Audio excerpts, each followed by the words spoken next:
السلام عليكم. أنا ممتن على هبة الكلام.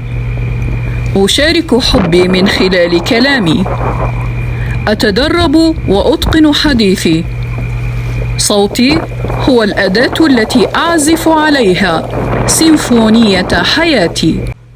من كتاب دكتور جون دي مارتيني. تعليق صوتي وصور ومونتاج ومؤثرات صوتية ابتسام العقلة. تحياتي.